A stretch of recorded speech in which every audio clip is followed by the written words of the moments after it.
मैं रामचंद्र माजू गांव नगर बाढ़ में ज़िला बाढ़ में राजस्थान से बोल रहा हूं कि भजन लाल जी परिवार में जो कुछ भी घटा है वो पूरे समाज को पता है। और मैं लाइव सुन रहा था मुकाम मेले की, और उसमें थोड़े बहुत संख्या में लोग आए थे। इसका मतलब ये नहीं है कि समाज में कुछ दर्द नहीं है। पूरी मारवाड़, सातोरी, मालानी और पूरे यहाँ हमारे राजस्थान के लोग आत्मा को ठेस लगी है। समाज का शिरोमणि समाज होते हुए इन्होंने जो घृणित कार्य किया है, अंतर्जातीय विवाह करके समाज को ठेस पहुंचाई है, इसके लिए पूरे मालानी बंधुओं में और पूरे राजस्थान के बिश्नोइयों में रोष है। और भजनलाल जी जो शिरोमणि व्यक्ति थे समाज के, वो अपने इष्ट भगवान गुरु जम्बेश्वर भगवान को मानते थे और गुरुमुखी भी थे। और अब ये जो लोग, इनके आचरण से ये पता चलता है कि न ये गुरुमुखी है और न इनका कोई इष्ट है। जिस हिसाब से इसका व्यवहार, जिस हिसाब से इसका आचरण ये बता रहा है कि इनका खुद का ज्ञान जीरो के बराबर है। न इसका कोई इष्ट है, न इसके कोई गुरु है। इसको शिक्षा का ज्ञान है लेकिन दीक्षा का ज्ञान जीरो के बराबर है। ये लोग धर्म के विपरीत आचरण करके जो काम किया है, शायद हम सपने में ही नहीं सोच सके ये समाज ऐसा आचरण करेगा। इनको कैसा सम्मान लोगों ने दिया, यो भजनलाल जी की कृपा से अब इसका पुण्य खत्म हो चुका है। जिस हिसाब से इन लोगों ने ऐसा व्यवहार किया है। अब हमारे यहाँ मारवाड़ में कहावत है कि सोडो इष्ट और मिलो भिष्ट नो भिष्ट। ये इन लोगों ने करके दिखा दिया। इनका मैं मुकाम मेले में 2 बार भाषण सुना था कुलदीप सिंह बिश्नोई का। कुलदीप भाई जी ने जो भाषण से इसके पता चलता है ये लोग फिल्मी प्रेमी थे, धर्म प्रेमी नहीं थे, क्योंकि उपन्यास और फिल्मी की बातें करते थे। जब भी इसका भाषण शुरू होता था एक बार वो फिल्मों की स्टोरी जरूर बीच में लाते थे। तो आदमी जैसा आपके गए कि मारवाड़ी में कहा था, पेड़ ओटे हुए भाई कोटे हुए भाई ओठे आवे। तो आत्मा का और खुद का ज्ञान इनके न के बराबर है। इसके पास मेमोरी ज्ञान है, जैसे किसी टैप या मोबाइल में मेमोरी भर देते हैं, वो बोलता है वो कि इंसान थोड़ा ही है। मेमोरी ज्ञान है। समाज का मुख्य अगर ऐसा आचरण करता है तो समाज मौन होकर नहीं देखता, और समाज के ऊपर इनकी सबसे ज़्यादा सामान्य लोगों से 1000 गुना ज़्यादा जिम्मेवारी है। इन लोगों ने जो आचरण किया है तो ये था राजा तथा प्रजा। अब ये करेंगे ऐसा, सब समाज करेगा, समाज क्या दिशा होगी, क्या पहचान होगी? समाज की पहचान खत्म हो जाएगी सदा के लिए। समाज की बुरी भगवान कृष्ण ने गीता में कहा है कि श्रेष्ठ लोग जो आचरण करते हैं, सामान्य लोग भी उसकी बराबर उसके अनुरूप ही आचरण करते हैं। तो श्रेष्ठ लोगों की क्या भूमिका रहती है समाज में, वो ये भटक गए।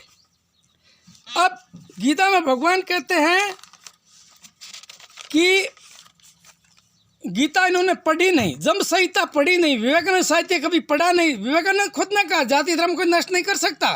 सत्यार्थ प्रकाश दयानंद सरस्वती किसने पढ़ी नहीं, और ब्रह्म विज्ञान पढ़ी नहीं, आत्म विज्ञान पढ़ी नहीं, और न ही बहिरंग योग पढ़ा, न ये हमारी जम संहिता का कभी इसने मनन किया, न आचरण किया। ये लोग रसीली विद्या पढ़ते थे और रसीली फिल्में देखते थे, और जैसा इसका भाव था वैसे आज आचरण करके दिखा दिया। अपना शिरोमणि समाज होते हुए भी एक धर्महीन आदमी को उस पद पर बैठा जाए, ये समाज की सबसे बड़ी भूल थी।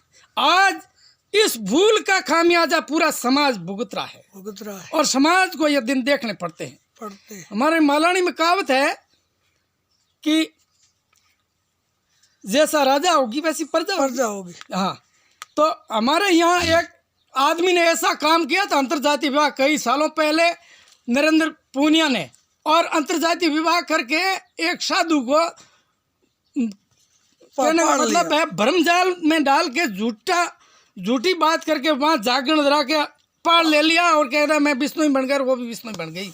लेकिन धर्म रक्षे तू रक्षंती, धर्म ने उसके साथ तत्काल स्टेप लिया। साधु के साथ तो उसने धोखा किया, तो धर्म ने उसके साथ तत्काल स्टेप लिया और उसको अल्प समय में मौत का शिकार बना दिया। वो अंतर्जातीय विवाह बिश्नोई समाज की बात नहीं है, किसी भी समाज, हिंदू समाज में स्वीकार्य नहीं है, और कोई भी 100 साल की जिंदगी नहीं जी सकता।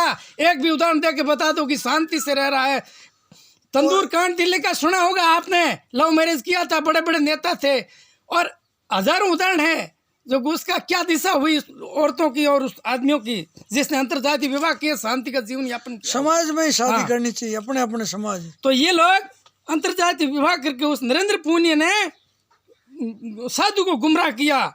साधु ने ऊपर हाथ किया, भाई मेरी भूल होगी, समाज से माफी मांगता हूँ, लेकिन कुदरत ने उसके साथ थोड़े दिनों के बाद क्या किया वो सब समाज जानता है, और न कोई पनपता है न कोई पनपेगा। गीता में भगवान कृष्ण ने कहा कि अपने धर्म में जन्म है तो अपने कुल में ही मरना शेष है, पर धर्म भयानक, दूसरे का धर्म दुखदाई है। और भगवान कृष्ण ने गीता में कहा है कि धर्म के नष्ट होने से, अर्जुन ने पूछा क्या नुकसान होता है, उसने कहा भाई धर्म के नष्ट होने से स्त्रियां दूषित होती हैं, और स्त्रियां दूषित होने से वर्ण संकर पैदा होते हैं, और वर्ण संकर पैदा होने से कुल धर्म, जाति धर्म और सब धर्म को नष्ट करते हैं। पूरे कुल को नाश हो जाए, तो पूरे कुल का नाश करने वाले हैं। और ये लोग, इन लोगों ने जो आचरण किया है, भगवान इनको अभी भी सद्बुद्धि दे कि ये सुबह का भूला हुआ शाम को घर जाए तो वो भूला हुआ नहीं गिना जाता, समाज से माफी मांगकर पुनः आए। और एक कहावत है, समय गिरे गिरे को सबको कहे, गिरे कई बार, और चरित्र से जो गिरे गिरे एक ही बार। इनका चरित्र गिर चुका है।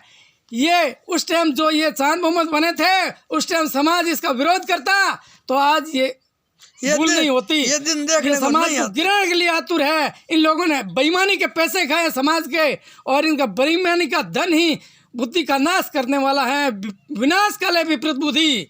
इन लोगों ने ऐश मौज की जिंदगी ली है, विरासत इनके बाप की मिली है, राजनीति से प्रोज थे, और इन्होंने धर्म के नजदीक गए नहीं। उन्हें ऐश मौज शरीर के पुजारी हैं, धर्म के पुजारी ये नहीं है। और जो आदमी, रामकृष्ण परमहंस ने कहा था कि जो आदमी जिस चीज से प्रेम करता है वही उनका इष्ट है। ये लोग रसीले हैं, खाने पीने और अपने शरीर की पूजा करने वाले आदमी हैं। न तो इसका धर्म से कोई वास्ता है, और न धर्म के मर्म को जानते हैं। भगवान इनको सद्बुद्धि दे और समाज को सबलता दे कि ऐसे लोगों का मुंह तोड़ जवाब दे। और यहाँ मुकाम में और जामा में इनकी आने की कोई ज़रूरत नहीं है। अगर ऐसा व्यवहार ये करते हैं तो समाज के लिए सदा के लिए कट गए। मैं रामचंद्र बिश्नोई मांझू, गांव नगर। धन्यवाद।